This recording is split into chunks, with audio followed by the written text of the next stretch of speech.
Stormy Daniels testified today in a Manhattan courtroom against her former lawyer, Michael Avenatti, who then had the chance to begin his cross-examination of her.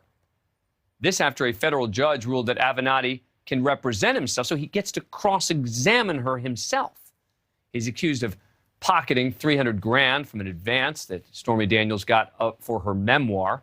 The adult film actress born Stephanie Clifford went into detail about how she was struggling financially when Avenatti agreed to take her on as a client. She said in her testimony today, quote, "I explained to him that I didn't have a large deposit or retainer to spend, and I was concerned about finding someone I could afford." They had an agreement, apparently, of $100. Daniels testified. Avenatti said it'll be $100. A copy of the attorney-client fee contract was entered into evidence, showed that they indeed agreed upon a one-time payment of $100, and that Avenatti's, quote, standard hourly fees and out-of-pocket costs would come from any legal defense fund established to recuperate that money.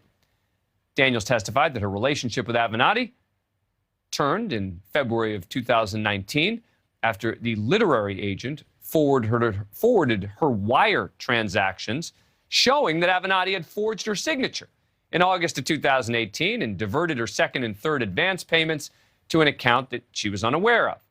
She said on the stand today, quote, "He stole from me and lied to me." Now, after nearly day-long questioning by the government, Avenatti began his cross-examination. Now, he told a very skeptical federal judge he wants to subject his former client to a 6-hour cross-examination. The judge said, "We'll see about that." Avenatti's really just trying to make her out to be a nut so far, saying, quote, "You've claimed that you have a perfect memory, haven't you? And that you can see and speak to dead people, haven't you?" Daniels, "Yes, I've said that."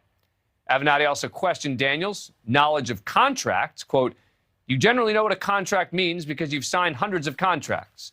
Daniels responded, "Absolutely." Avenatti followed up saying, "And in fact, you've in the past mocked other people for not reading or following their contracts. Isn't that true?" Stormy Daniels saying, "Yes."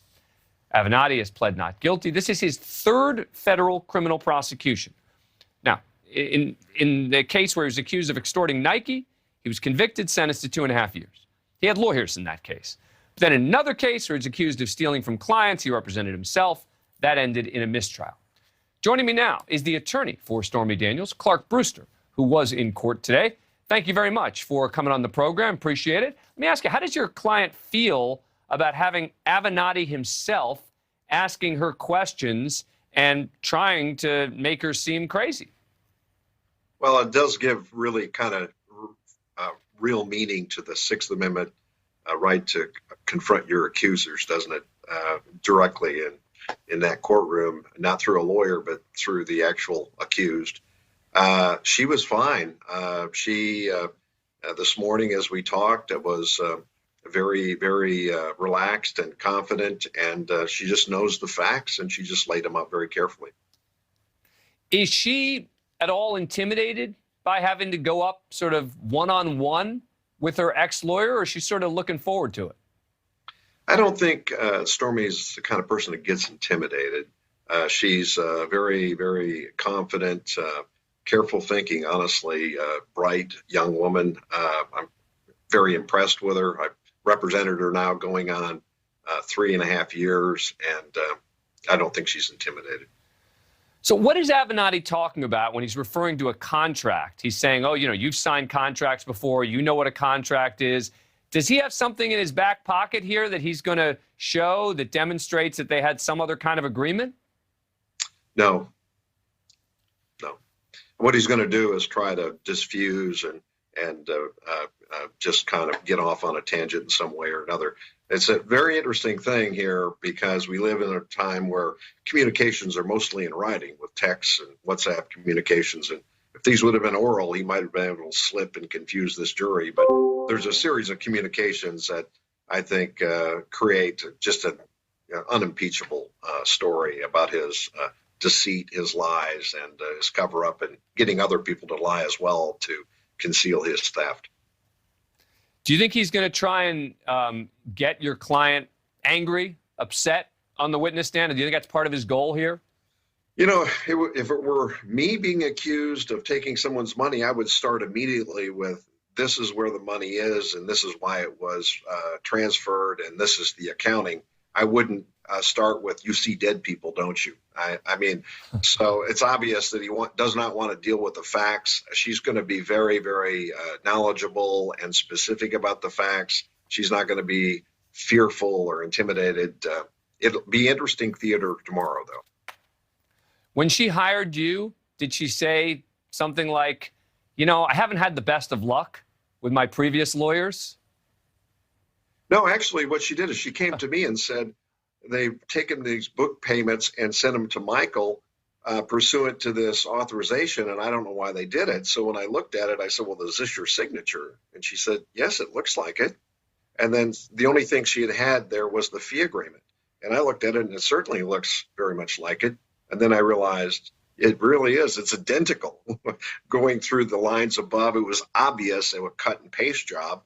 And that's when I realized that it was a real serious issue, and then looked at all of the communications surrounding that to put myself in an understanding as to what was the truth. And that's what happened. So you were partially responsible for exposing what happened here. Yes, what I did, Dan, is I looked at it, and I didn't want to believe that a lawyer would have done this, but once I saw the communications, once I confirmed with the document examiner, this wasn't definitely a cut and paste job. There's no explanation for why you would do that unless you were trying to conceal or take advantage. And then I called Michael and tried to have a conversation with him and try to get another side of it. And once I saw the whole picture, there was no choice. You had to communicate with law enforcement and do the right thing. So I did that. Finally, do you think he's really going to cross-examine her for 6 hours? I don't think it would be wise. I think if he's got something that is meaningful, that sheds some light on his actions, he should do that. But I think to harangue and try to insult and confuse the jury will be not a good strategy. Clark Brewster, thank you so much for taking the time to come on the show. We appreciate it. Thank you, Dan. I enjoy your show. Very good. Thank you. Oh, thanks a lot.